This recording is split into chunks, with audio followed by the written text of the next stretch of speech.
Friends, स्वागत है आप सभी का मेरे YouTube channel SB coaching classes पर। और जैसा कि मैंने आपको 12th केमिस्ट्री में इससे पहले मैंने आपको सीसा संचायक सेल है ना, इन सभी बातों का क्या है डिस्कशन आपसे कर लिया था, है ना। वहां पर मैंने आपको जो सीसा संचायक सेल होता है ना, आपका जो फ्यूल सेल यानी ईंधन सेल होता है, उसकी बात मैंने आपसे कर ली थी, है ना, पिछले वीडियो में। उसी के जस्ट जो मेरा टॉपिक रहेगा आगे वो है आपका विद्युत अपघटन यानी इलेक्ट्रोलिसिस, है ना। इंग्लिश में इसको इलेक्ट्रोलिसिस कहते हैं, हिंदी में कहते हैं विद्युत अपघटन, है ना। तो देखिए यहां पर क्या है कि आपको नाम से ही पता चल रहा है कि विद्युत के द्वारा अपघटन, है ना, यानी वह अभिक्रिया जिसमें विद्युत के द्वारा, इलेक्ट्रिसिटी के द्वारा, है ना, अपघटन हो, उसे हम क्या कहेंगे, विद्युत अपघटन। तो ये तो नाम से परिभाषा जो निकलती है छोटी समझने के लिए, वो बात मैंने आपसे कर ली है ना। अब देखिए एक्चुअली विद्युत अपघटन होता क्या है, विद डिफिनेशन इसको समझते हैं अच्छे से। तो चलिए देखते हैं विद्युत अपघटन इलेक्ट्रोलिसिस, है ना, इंग्लिश में कहते हैं इसको। देखिए लिखा, किसी यौगिक के जलीय विलयन में विद्युत धारा प्रवाहित करने पर उस यौगिक का अपने घटकों में टूट जाना विद्युत अपघटन कहलाता है। यानी किसी भी कंपाउंड का, किसी भी यौगिक का, है ना, उसके आयनों में टूटना, है ना, या उसका घटक लिखा हुआ, घटक क्या होगा, तो घटक वो होता है जिससे कोई भी कंपाउंड जिससे मिलकर के बना हुआ होगा। जैसे हम बात कर ले नमक की, नमक क्या है कि यौगिक है कि नहीं है ना, NaCl। तो नमक किससे बनता है, देखिए नमक का फॉर्मूला क्या होता है, NaCl। NaCl यानी सोडियम क्लोराइड, ये भी तो एक कंपाउंड है, यौगिक है।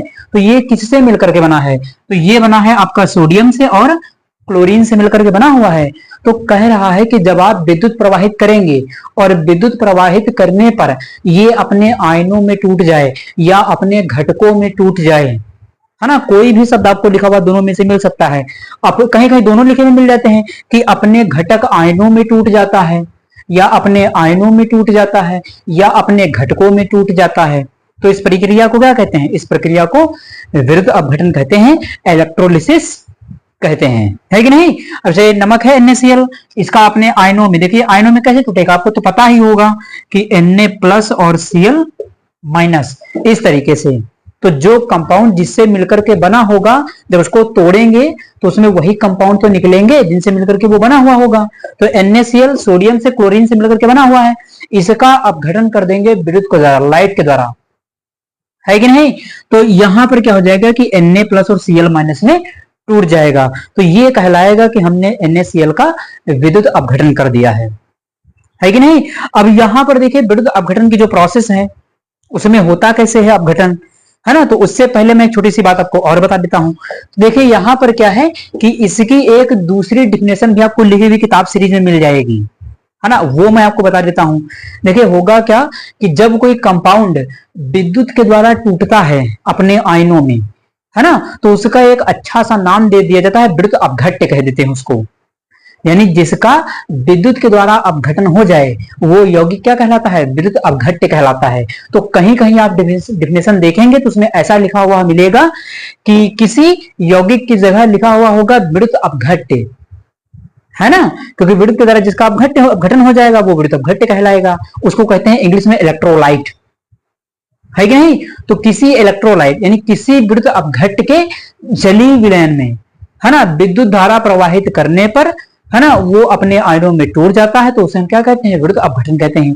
ये डिफिनेशन भी आपको लिखी हुई मिल सकती है कि नहीं। भाई टूटने वाला कंपाउंड क्या है, अगर किसी का विद्युत के द्वारा अपघटन हो रहा है तो उस पदार्थ का क्या नाम रखेंगे, विद्युत अपघट्य। और जैसे NaCl है सोडियम क्लोराइड, अगर ये विद्युत के द्वारा टूट गया दो आयनों में Na+ और Cl-, तो इसको क्या कहेंगे, इसको कहेंगे विद्युत अपघट्य। यानी जिसका विद्युत के द्वारा अपघटन हो जाए, वो आयनों में टूट जाए, +- चार्ज बना दे, उसे हम क्या कहेंगे, विद्युत अपघट्य। और इस प्रक्रिया को क्या कहेंगे, इस प्रक्रिया को कहेंगे विद्युत अपघटन, है ना। तो दूसरी डिफिनेशन भी आपको लिखी भी मिल सकती है, कोई दिक्कत कोई समस्या नहीं है। इस डिफिनेशन को भी लिख देंगे तो कोई काटने वाला नहीं है, बिल्कुल सही है, गलत जरा सा भी नहीं है कि नहीं। ये भी डिफिनेशन आपकी सही है। या दूसरी डिफिनेशन जो मैंने आपको बताई है कि किसी विद्युत अपघट्य के जलीय विलयन में विद्युत धारा प्रवाहित करने पर वह अपने आयनों में टूट जाता है, इस क्रिया को विद्युत अपघटन कहते हैं। तो यह डिफिनेशन भी आपको लिखी हुई मिल सकती है। तो कोई दिक्कत कोई समस्या नहीं है कि नहीं। अब यहाँ पर देखिए यौगिक हमारा है, इसके जलीय विलयन में विद्युत धारा है कि नहीं। तो यहाँ पर क्या होगा कि इस प्रोसेस को हम विद्युत अपघटन कह देंगे, और जो पदार्थ टूटेगा उसे हम इलेक्ट्रोलाइट कह देंगे, विद्युत अपघट्य कहलाएंगे, है कि नहीं, उसे हम कहेंगे विद्युत अपघट्य। तो चलिए, तो यहाँ पर क्या है कि अपघटन कहलाता है। ये तो हो गई डिफिनेशन।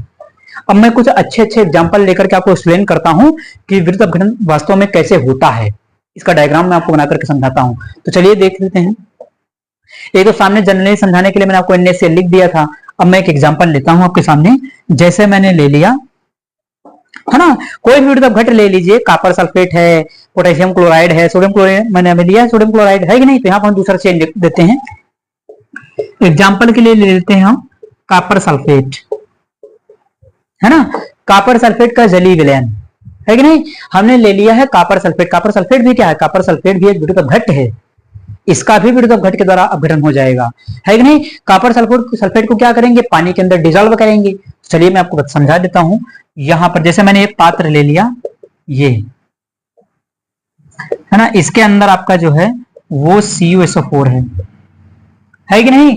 अब CuSO4 इसके अंदर भरा हुआ है, यहां पर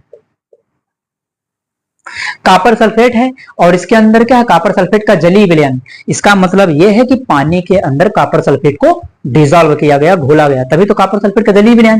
भाई किसी विद्युत अपघट्य का जलीय विलयन कैसे बनेगा, जब आप किसी विद्युत अपघट्य को पानी में घोलेंगे तभी तो उसका जलीय विलयन बनेगा, है कि नहीं। तो इसका मतलब क्या है, इसके अंदर वाटर भी होगा और आपका कॉपर सल्फेट भी होगा, यानी इसी को कहेंगे कॉपर सल्फेट का जलीय विलयन, है कि नहीं। तो चलिए, अब हमें क्या करना है कि इसको जो है विद्युत के द्वारा अपघटन करना है। तो अभी मैंने आपको बहुत डिटेल में सेल वगैरह पढ़ाए हुए हैं, है कि नहीं। क्या करेंगे यहाँ पर, तो विद्युत अपघटन करने के लिए हम इसमें लाइट लगाएंगे, है कि नहीं। हमें कहीं से विद्युत तो प्रवाहित करनी होगी, है कि नहीं। तो उसके लिए क्या करेंगे, उसके लिए हम दो तार, दो इलेक्ट्रोड या दो छड़ लगा देते हैं, जो क्या करेंगी, जो विद्युत को प्रवाहित करने का काम करेंगी उस विलयन के अंदर, है कि नहीं। तो चलिए यहां पर लगाते हैं। तो इस साइड में मैंने एक छड़ा लगा दी, इस साइड में एक छड़ा लगा दी है, ये एक इस साइड में छड़ लगा दी है कि नहीं। तो ये दो छड़ लगा दिया है मैंने। एक के साइड में क्या है, पॉजिटिव है आपका, और दूसरी साइड में आपका नेगेटिव है। तो ये पॉजिटिव चार्ज है और ये नेगेटिव चार्ज है, यानी यहां पर दो तार मैंने इसके अंदर लटका दिए हैं, इनको कहते हैं इलेक्ट्रोड। आप तार लगा कर भी दे सकते हैं, कोई दिक्कत नहीं है कि नहीं। तो यहां पर क्या है कि ये पॉजिटिव है और ये इलेक्ट्रोड आपका नेगेटिव है। अब इसको क्या किया है, तो इसको मैंने इस बैटरी, देखिए यहाँ पर जो प्लस माइनस बनाया है, इसका मतलब है मैंने बैटरी से इसको जोड़ दिया है, बैटरी से कनेक्ट कर दिया है, जहां से मुझे विद्युत धारा इसके अंदर प्रवाहित करनी है कि नहीं। तो जैसे ही इसके अंदर हम क्या करेंगे, विद्युत को प्रवाहित करेंगे, वैसे ही इसके अंदर जो कॉपर सल्फेट होगा CuSO4, वो कैसे टूटेगा, वो आपका टूट जाएगा Cu डबल प्लस में और SO4 डबल माइनस में। इस प्रकार से आपका जो कॉपर सल्फेट है वो टूट जाएगा, है कि नहीं। तो इस प्रकार से आपका कॉपर सल्फेट क्या होगा, दो भागों में टूट जाएगा, होगा कि नहीं होगा। तो ये ऐसे टूटेगा। अब इसके अंदर क्या होगा, इसके अंदर होगा ये कि जो प्लस चार्ज वाला है वो माइनस वाले इलेक्ट्रोड की ओर गति करेगा, और जो माइनस वाला है वो प्लस वाले की इलेक्ट्रोड की ओर गति करेगा, है ना। यहां पर प्लस वाले का नाम है एनोड। चलिए मैं वही बता देता हूं आपको, इसको कहते हैं एनोड, है ना। इसको कहते हैं माइनस वाले को कैथोड, यानी माइनस वाले इलेक्ट्रोड को मैंने क्या नाम दिया है, या क्या कहा जाता है, माइनस वाले को कहा जाता है कैथोड, प्लस वाले को क्या कहा जाता है, प्लस वाले को कहा जाता है एनोड, है कि नहीं। तो यहां पर होगा क्या, जैसे ही आप इसके अंदर इसका विद्युत अपघटन करेंगे, इसके अंदर प्लस माइनस चार्ज डेवलप हो जाएगा, और पानी के अंदर प्लस माइनस चार्ज गति करना चालू करेंगे, लेकिन किधर जाएंगे, तो अपोजिट चार्ज वाले की तरफ जाएंगे। अपोजिट का मतलब कि जो कॉपर Cu डबल प्लस है, ये माइनस वाले कैथोड की ओर जाएगा, है कि नहीं। जो माइनस वाला SO4 डबल माइनस है वो किधर जाएगा, तो प्लस वाले एनोड की ओर जाएगा, है ना। इस प्रकार से इसमें आयनों का प्रवाह चालू हो जाएगा, और यहां पर विद्युत जो है क्या हो जाएगी, प्रवाहित हो जाएगी, है कि नहीं। तो एक एग्जांपल तो ये हो गया। मैं आपको एक दूसरा एग्जांपल भी बता देता हूं, वाटर का, जल का, है ना। चलिए, तो इस साइड में मैंने बना दिया यहाँ पर एक पात्र, इसमें मैंने एक इलेक्ट्रोड लगा दिया यहाँ पर, और एक इलेक्ट्रोड यहाँ पर लगा दिया। इसके अंदर कौन है, तो इसके अंदर हमारा जो है वो आपका H2O है, यानी वाटर है कि नहीं। यहाँ पर ये वाटर है, ठीक। अब यहाँ पर क्या है, इसको भी मैंने एक बैटरी से जोड़ दिया है,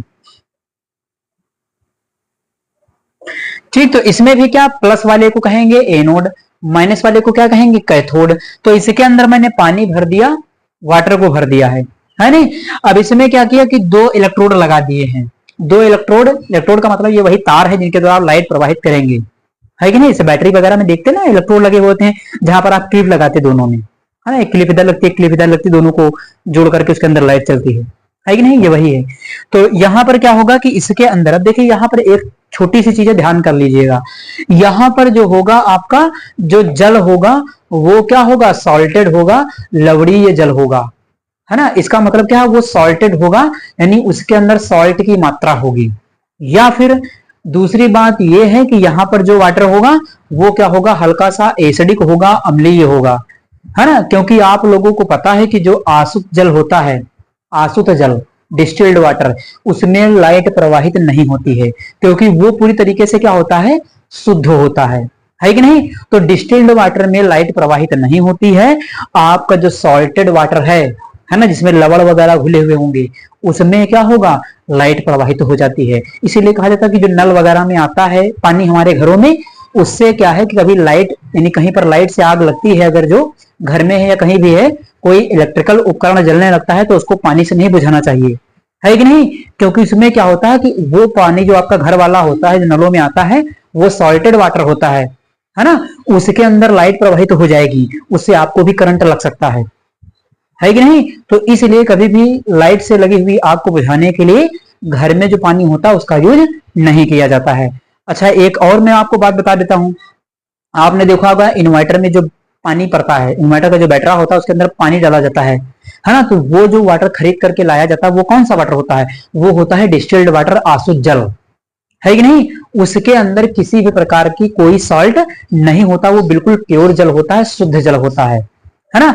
इसीलिए क्या किया जाता है कि इसको बैटरी के अंदर डाल दिया जाता है। वो करता क्या है, तो वो करता ये है कि वो जो उसके अंदर सल्फ्यूरिक एसिड होता है बैटरी के अंदर, तेजाब जिसको कहते हैं, उसमें सल्फ्यूरिक अम्ल होता है, वो हाइड्रोजन एंड सल्फेट आयन के प्रवाह को आसान बनाता है ना। वो बिल्कुल प्योर जल होता है, शुद्ध जल होता है, उसके अंदर लाइट प्रवाहित नहीं हो सकती। और उसके अंदर क्या होगा कि जो आपका सल्फ्यूरिक अम्ल है, तेजाब है, उसमें आयनों का प्रवाह आसानी से हो सकता है ना। इसलिए वो डिस्टिल्ड वाटर को इन्वर्टर के बैटरी में डाला जाता है ना। आपने भी खरीदा होगा, दुकान वगैरह से लाया होगा, डाला होगा उसमें, तो जानते होंगे। तो वो जो वाटर होता है वो डिस्टिल्ड वाटर होता है, कि जिसके वजह से क्या हो कि आसानी से उसके अंदर आयनों का प्रभाव हो और लाइट आसानी से चलती रहे, है कि नहीं। तो याद ये रखिएगा कि आसुत जल का कभी भी विद्युत अपघटन नहीं होता, क्योंकि आसुत जल जो होता है वो आपका बिल्कुल प्योर होता है, ठीक। चलिए, तो यहां पर तो ये वो वाटर है जो एसिडिक है या सॉल्टेड है ना, यानी इसके अंदर अम्ल की मात्रा है, हल्का सा अम्लीय है, या फिर इसके अंदर सॉल्ट की मात्रा है, लवण की मात्रा है ना। आपको पता नॉर्मल वाटर में कैल्शियम है, मैग्नीशियम है, इन सभी के इसमें सॉल्ट घुले हुए होते हैं, है कि नहीं। तो यहां पर वो वाटर की बात की जा रही। अब होगा क्या इसके अंदर, तो जैसे ही आप इसका विद्युत अपघटन करेंगे, वैसे ही हाइड्रोजन और ये जो आपका वाटर है, ये तो वाटर के अंदर दो प्रकार की गैसें बनेंगी। आपको पता है वाटर किससे बना, हाइड्रोजन और ऑक्सीजन से। तो इसमें क्या होगा कि इसके अंदर हाइड्रोजन गैस बनेगी, यानी H2, और क्या बनेगी, ऑक्सीजन गैस बनेगी, O2, है कि नहीं। तो H पर क्या लगता है, H पर लगता है प्लस, है ना। ये H पर क्या लगता है, प्लस लगता है, यानी हाइड्रोजन पर लगता है प्लस, और ऑक्सीजन पर क्या लगता है, माइनस, है कि नहीं। तो इसके अंदर हाइड्रोजन और ऑक्सीजन गैस बनेगी। अब होगा क्या कि हाइड्रोजन गैस जिस पर प्लस है, तो वो जाएगी माइनस वाले इलेक्ट्रोड की ओर, है ना। यानी माइनस वाले को क्या नाम दिया गया है, कैथोड, है कि नहीं। तो जो हाइड्रोजन गैस है वो जाएगी आपके माइनस चार्ज वाले पर, यानी कैथोड की ओर जाएगी, ठीक।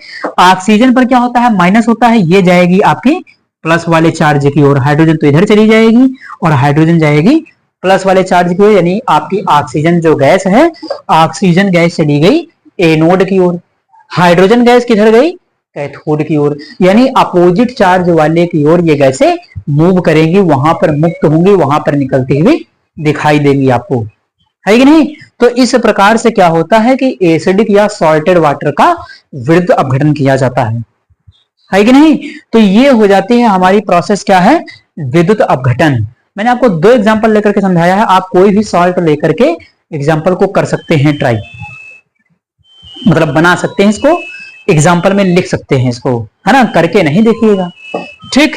तो यहां पर ये हो जाएगा और आपका ये हो जाएगा। तो इस प्रकार से जो होता है आपका विद्युत अपघटन, ठीक। और इसमें जितने भी कंपाउंड इस प्रकार के होंगे जो विद्युत के द्वारा अपघटित हो जाएंगे, तो ऐसे जितने भी पदार्थ होंगे जो विद्युत के द्वारा अपघटित हो जाएंगे, उन सभी को हम कहते हैं विद्युत अपघट्य।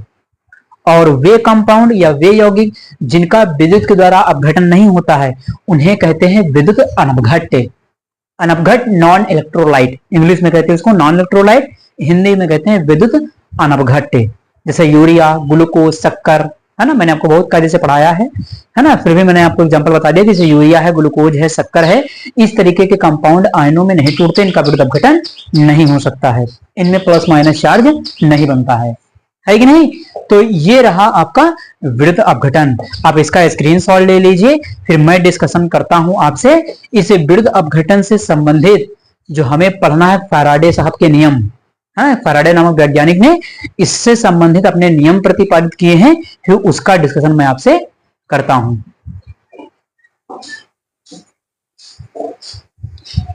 तो चलिए देख लेते हैं आगे की ओर हम।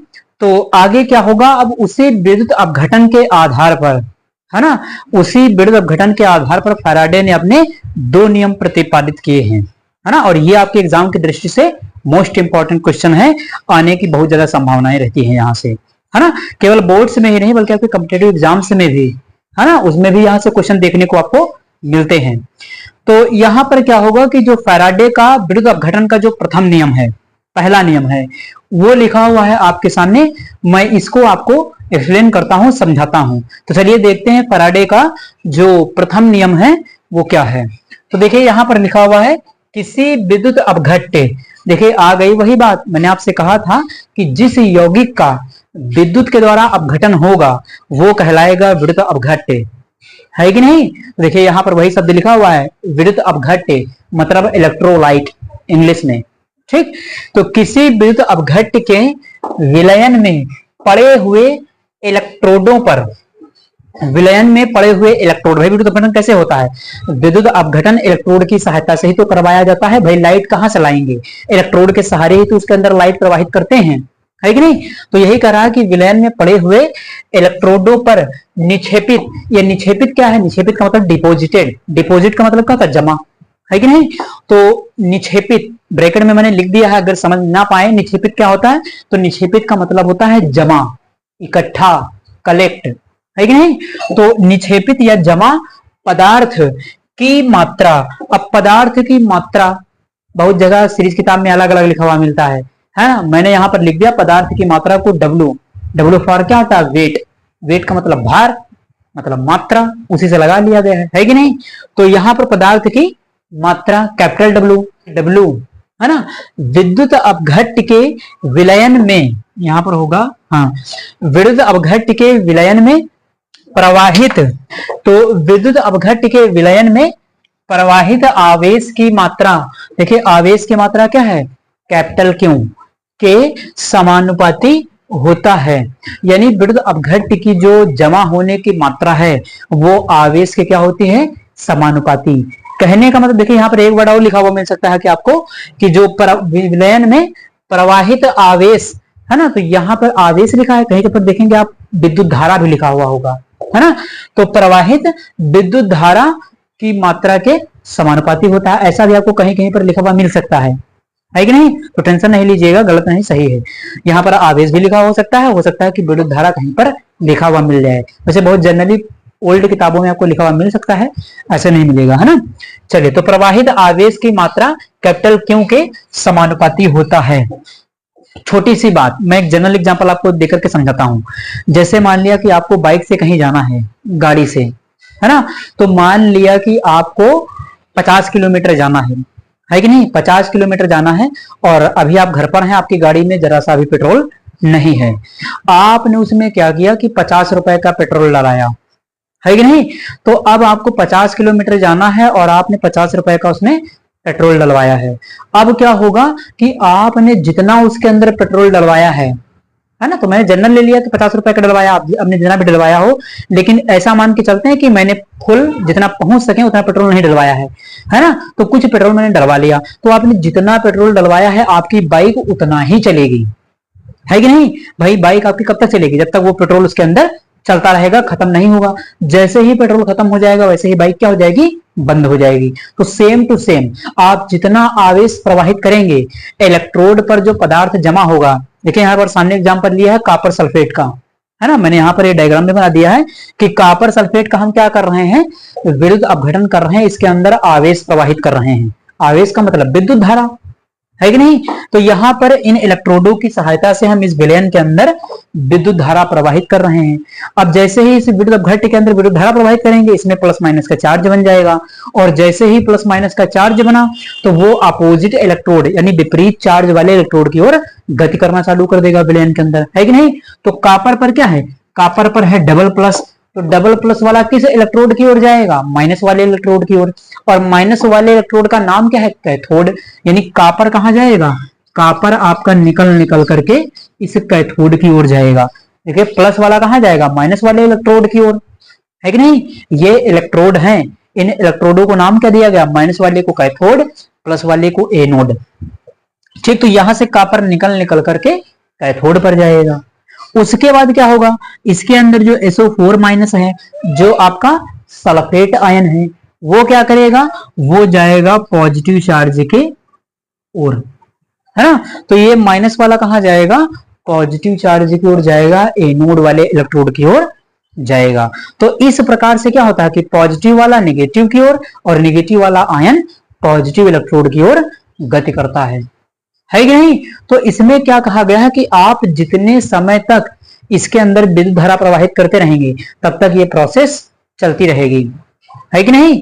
उसके बाद क्या होगा कि जैसे ही आप इसमें विद्युत धारा प्रवाहित करना बंद कर देंगे वैसे ही यह प्रोसेस क्या होगी, रुक जाएगी, है कि नहीं। तो यहां पर क्या होगा कि एनोड पर आपका सल्फेट आयन जमा होगा, है कि नहीं। इस इलेक्ट्रोड पर कौन आकर के जमा हो रहा है, सल्फेट आयन। इस इलेक्ट्रोड पर कौन आकर के जमा हो रहा है, तो यहां पर कापर जमा हो रहा है। तो जितना प्रवाहित करेंगे उसी क्वांटिटी में ये दोनों विपरीत इलेक्ट्रोड पर जमा हो जाएंगे, है कि नहीं।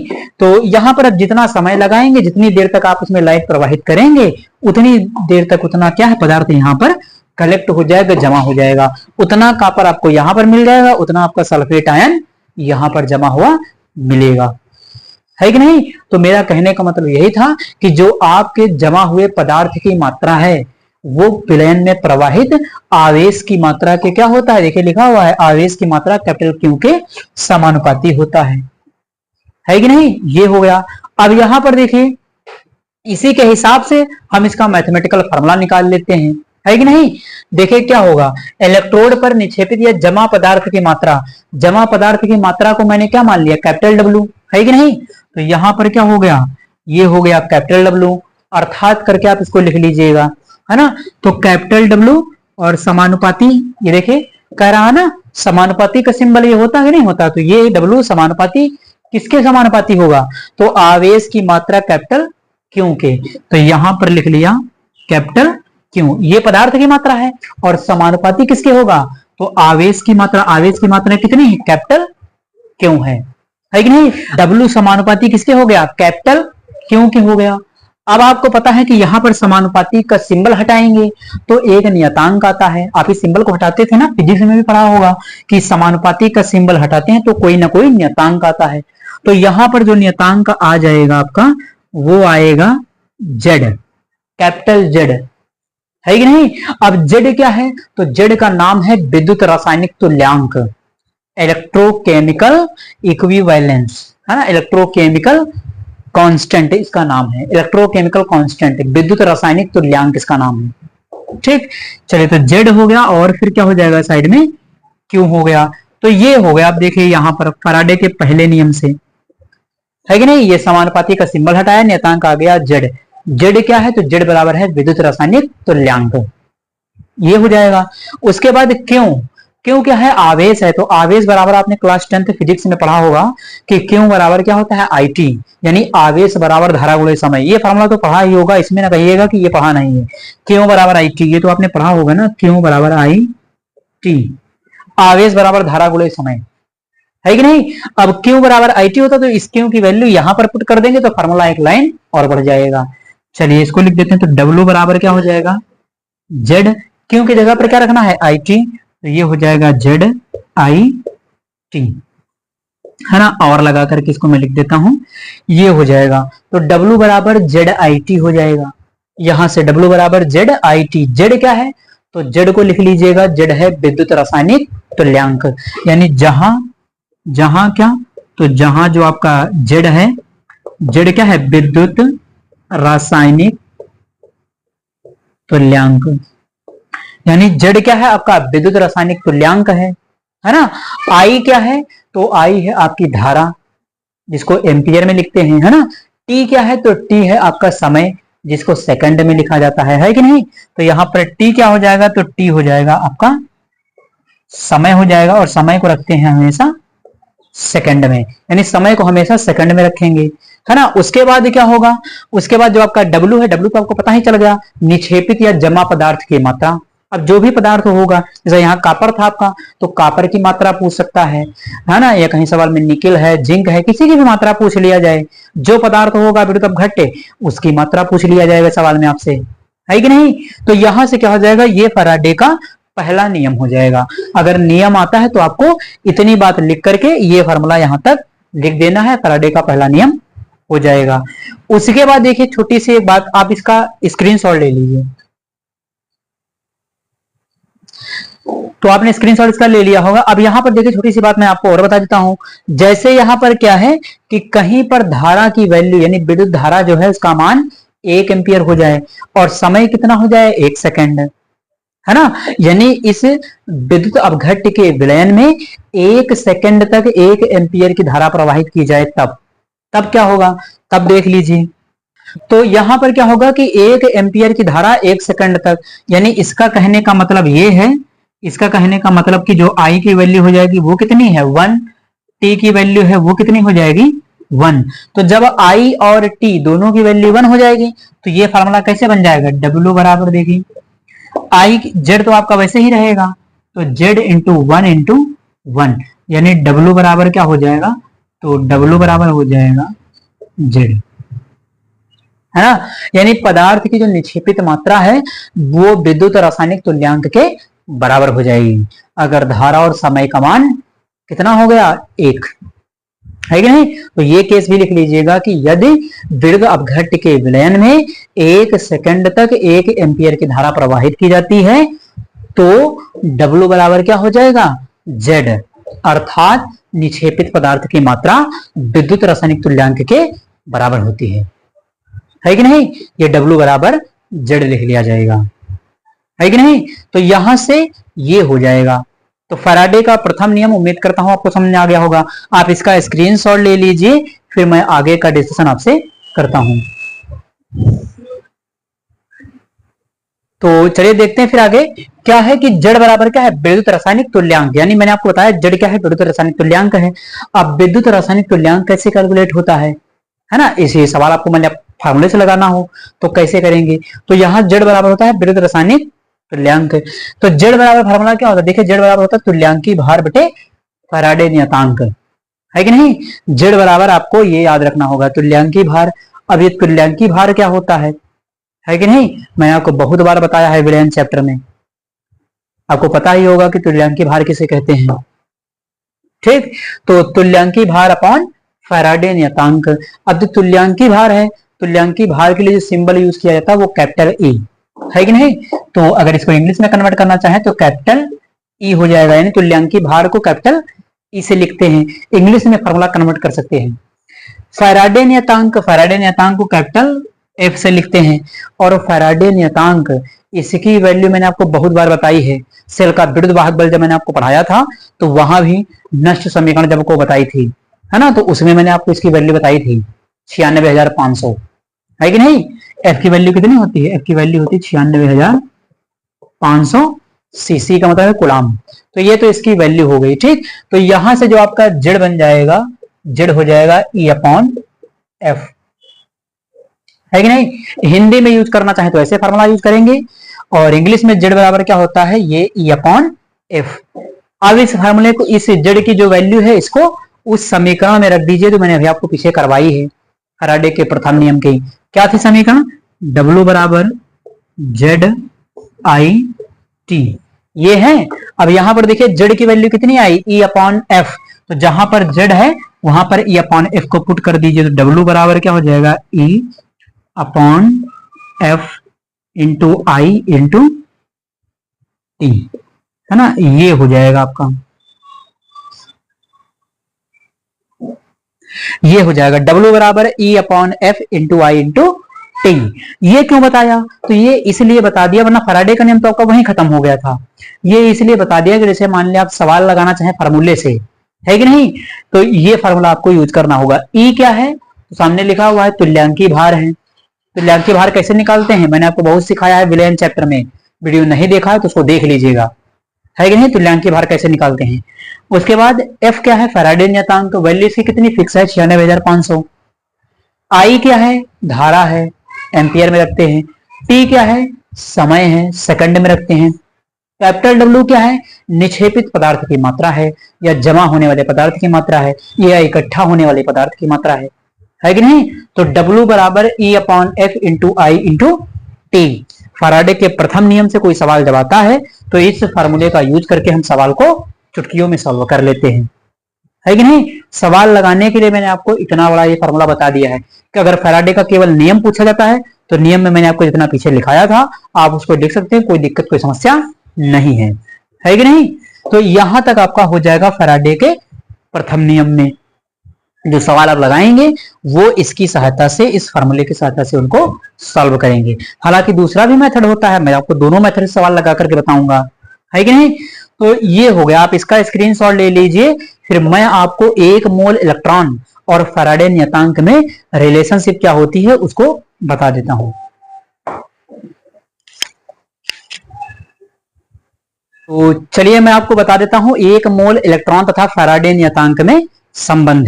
देखिए ये रिलेशनशिप क्या है, इसके लिए आपको छोटे जो ऑब्जेक्टिव प्रश्न आते हैं वो डायरेक्ट लगाने के लिए आ जाते हैं, आपके बोर्ड्स एग्जाम में भी और कॉम्पिटिटिव एग्जाम्स में भी, है कि नहीं। तो चलिए मैं आपको बता देता हूं कि एक मोल इलेक्ट्रॉन, तो देखिए एक मोल इलेक्ट्रॉन का मतलब कितनी संख्या होगी इलेक्ट्रॉनों को, तो आपने क्लास 11th में पढ़ा होगा मोल संकल्पना चैप्टर, मोल अवधारणा, मोल कॉन्सेप्ट, उसमें पढ़ा जाता है कि एक मोल इलेक्ट्रॉन बराबर कितने अणु या परमाणु होते हैं, है कि नहीं। तो चलिए यहां पर लिख लेते हैं एक मोल इलेक्ट्रॉन बराबर क्या होगा, तो यहां पर लिख लेते हैं अवोगाद्रो संख्या, अवोगाद्रो संख्या, है ना, अवोगाद्रो संख्या, है कि नहीं। और उसके बाद एक इलेक्ट्रॉन का आवेश, एक इलेक्ट्रॉन का आवेश। अब ये अवोगाद्रो संख्या कितनी होती है तो आपने बहुत पढ़ा होगा फर्स्ट ईयर में, 6.022 इंटू 10 टू द पावर 23, है कि नहीं। तो अवोगाद्रो संख्या को इलेक्ट्रॉन के आवेश से गुणा कर दीजिए, आपको पता चल जाएगा कि एक मोल इलेक्ट्रॉन कितने चार्ज के बराबर होता है, कितने आवेश के बराबर होता है कि नहीं, या कितने फैराडे के बराबर होता है। फैराडे नियतांक क्या है, एक आवेश ही तो है। चलिए तो यहां पर क्या हो जाएगा, अवोगाद्रो संख्या 6.022 इंटू 10 टू द पावर 23, है कि नहीं। इलेक्ट्रॉन का आवेश कितना होता है, तो 1.6, है ना, 21 इंटू 10 टू द पावर -19, है ना। ये हो जाता है इलेक्ट्रॉन का आवेश। देखिए इलेक्ट्रॉन का आवेश 1.6 अधिकतर लिखा हुआ मिलता है, लेकिन यहाँ पर पॉइंट वन के बाद संख्या लेकर के नियर अबाउट आंसर आएगा तो उसको एक रेंज में ले लिया जाता है, इसलिए यहाँ पर इतना कुछ लिखा गया है ना। तो यहाँ पर क्या होगा कि अब इन दोनों को मल्टीप्लाई, ये इलेक्ट्रॉन का आवेश, देखिए इलेक्ट्रॉन के आवेश में यहाँ पर माइनस चार्ज नहीं लगाया है कि नहीं। ये केवल इसलिए किया गया है क्योंकि यहाँ पर हमें क्या करना है कि एक मोल इलेक्ट्रॉन को ये दिखाना है कि कितने फैराडे के बराबर होता है कि नहीं, इसलिए यहाँ पर सिंबल माइनस का नहीं लगाया गया है। तो चलिए ये आप मल्टीप्लाई कर लेंगे तो आंसर मिल जाएगा 64786 और 23 से 19 घटा देंगे तो 10 की पावर कितना हो जाएगा, 4 हो जाएगा। यानी 64 78 62 है ना, ये 9 पॉइंट कितना आएगा मल्टीप्लाई करने पर 9.647862। आप इसको मल्टीप्लाई करके देख लीजिएगा, इतना ही आएगा, है ना। तो ये हो जाएगा। अब हम क्या करेंगे, अब हम जो है यहाँ पर इस पॉइंट को इधर बढ़ा लेंगे, इस साइड में, है कि नहीं। यानी यहां से पॉइंट इस साइड में ले जाएंगे, तो उस साइड में अगर ले जाएंगे बाई साइड में, दाई साइड में, है ना, तो यहां से पॉइंट को दाई साइड में ले जाएंगे। अब दाई साइड में ले जाने पर होगा क्या, जितने अंक दाई साइड में ले जाएंगे उतनी पावर माइनस में लगती है। ये आपने पढ़ा होगा मैथमेटिक्स में, है ना, या सार्थक अंक वगैरह जब पढ़ाया तो वहां बताया जाता है। तो यहां पर क्या होगा कि हम इसको बढ़ा लेते हैं इस साइड में, ये पावर हमें क्या करनी है, खत्म करनी है, कैंसिल करनी है। चलिए, तो कितने अंक बढ़ा लें, 4 अंक बढ़ा लें तो ये खत्म हो जाएगी पावर, है कि नहीं। तो चलिए 1 2 3 4, यानी यहां पर लगा दे पॉइंट, देखिए कैसे बनेगा, ये हो जाएगा 96478.62, है कि नहीं, ये होगा। यहां पर देखिए मैंने बढ़ा लिया इसको। अब यहां पर कितना हो जाएगा, 10 की पावर -4 और 10 की पावर +4। तो ये -4 +4 क्या हो जाएंगे, खत्म हो जाएंगे दोनों, है कि नहीं। इनका कोई औचित्य नहीं, ये कहां से, दोनों प्लस माइनस खत्म हो जाएंगे। तो ये प्लस माइनस दोनों खत्म हो गए। अब क्या जो बचा है आपका 96,478.62, इसको नियर अबाउट 96,500 लिख दिया जाता है। तो यहां पर क्या लिख दिया जाएगा, इसको 96,500 और क्या हो जाएगा, कूलम, यानी 1 मोल इलेक्ट्रॉन बराबर, है ना, 1 मोल इलेक्ट्रॉन बराबर कितना चार्ज होगा आपका, 96,500 कूलम। 1 मोल इलेक्ट्रॉन बराबर आवेश कितना होगा, तो 96,500 कूलम। और 96,500 कूलम क्या है, 1 फैराडे। तो इसको ऐसे भी लिखा जा सकता है, और 1 मोल इलेक्ट्रॉन बराबर ये कितना चार्ज होता है, 1 फैराडे। तो यहां पर लिख देंगे 1 फैराडे। तो आप इसको भी लिख सकते हैं, है ना। 1 मोल इलेक्ट्रॉन बराबर हो जाएगा 1 फैराडे के, है कि नहीं। इस रिलेशनशिप का क्या करेंगे, जितने सवाल हम लगाएंगे हमें क्या करना होगा कि इसकी आवश्यकता पड़ेगी, हमें इसकी वैल्यू यहां से पुट करनी पड़ेगी। केवल आपको याद रखना है कि 1 मोल इलेक्ट्रॉन बराबर 1 फैराडे, है ना। इसकी सहायता से हम क्या करेंगे, जो हमारे छोटे मोटे सवाल आते हैं रिएक्शंस दे करके, उनको हम आपको सॉल्व करवा देंगे, है कि नहीं। ये तो आपको समझ में आया होगा। हालांकि ये आपको कैलकुलेशन करने की कोई जरूरत नहीं, आपको सीधे सीधे याद ये रखना है, 1 मोल इलेक्ट्रॉन बराबर 1 फैराडे, है ना। तो सवाल तो आपको यहाँ सीधे बेस्ड आएगा, ये कहां से आया, इसलिए मैंने आपको इतना ये सब बता दिया है, ताकि आप ये ना कहें कि डायरेक्ट करवा दिया, है कि नहीं। ये कहां से आया इतना और इसके बराबर, तो ये नियर अबाउट यानी लगभग उसके पास है 96,478 लिखा है। तो 96,478.62 है, इसको 96,500 कर दिया गया है ना। आपने भी देखा होगा कि जब 99 या 98 करके कुछ पॉइंट आ जाता है तो उस पूरी संख्या लिख दी जाती है कि नहीं। तो यहां पर इसीलिए 96,500 गुलाम इसको लिख दिया गया। तो 1 मोल इलेक्ट्रॉन बराबर इतना आवेश होता है ना। या इसको ऐसे लिख सकते हैं, 1 मोल इलेक्ट्रॉन बराबर 1 फैराडे, है ना। कहां से आया, ये मैंने आपको रिलेशनशिप करवा दिया है। तो इस प्रकार से क्या है कि आज का जो मेरा टॉपिक था विद्युत अपघटन और फैराडे का प्रथम नियम, है ना, वो मैंने आपको करवा दिया है। यहां पर जो रिलेशनशिप था 1 मोल इलेक्ट्रॉन और फैराडे नियतांक में, उसको भी मैंने आपको समझाने का प्रयास किया है। उम्मीद करता हूं कि आप सभी को ये समझ में आया हुआ होगा। और यदि चैनल पर नए हैं तो चैनल को सब्सक्राइब करें, वीडियो को लाइक करें और शेयर करते रहिए, है ना। तो देखिए आप लोगों के लिए हम इतना परिश्रम कर रहे हैं, है ना, कंटेंट आपके लिए अच्छा प्रोवाइड करने की पूरी कोशिश कर रहे हैं। तो आपका भी ये कर्तव्य है कि वीडियो को ज्यादा से ज्यादा शेयर करते रहिए। और अब क्या है कि आप पढ़ाई में बिल्कुल लग जाइए, है कि नहीं, क्योंकि यदि बोर्ड एग्जाम में आपको अच्छा स्कोर करना है तो आप पढ़ाई आप कंटिन्यू रूप से करते रहिए। तो चलिए फिर मिलते हैं अपने नेक्स्ट वीडियो में, इसके सवालों की प्रैक्टिस हम करेंगे। Thanks for watching this video.